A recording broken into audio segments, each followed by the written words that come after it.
People are claiming Ontario Premier Doug Ford flew to Florida in a private plane as U.S. tariffs were about to hit, even though he said this: Canada will never ever be the 51st state, and Canada is not for sale.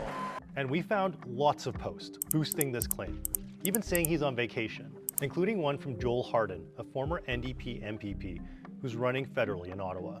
But we investigated and found proof Doug Ford was not on that plane. We'll show you how he did it in the next 2 minutes. Doug Ford used this charter jet during his campaign, which this ex-user noticed was scheduled to fly to Florida on February 28th. Flight tracking data shows the plane did fly to Florida at 1:30 p.m., but Ford wasn't on it. We found this post on the Premier's Instagram and X page showing that he was at a WWE event in Toronto on Friday, February 28th. But was it before the plane left? You can see the seating behind him is empty, so it likely took place before the doors opened. But in photos and videos posted by attendees, you can see Ford at the event, and it's dark outside. That means he was in Toronto after the plane left for Florida. The Premier's office shared an original version of the photo from Ford's Instagram.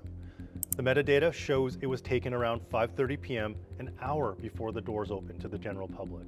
They also told us Ford was in Toronto all weekend. Now, we don't have footage of Ford on Saturday, but here he is on a live stream on Sunday afternoon during a funeral service in Toronto for the late Paul Bronfman. And here he is at a mining conference in Toronto the next day. So who went to Florida on this charter plane? We don't know.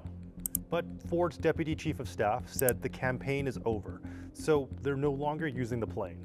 We reached out to the charter company, we didn't get a response. We also reached out to former NDP MPP Joel Harden, he didn't respond.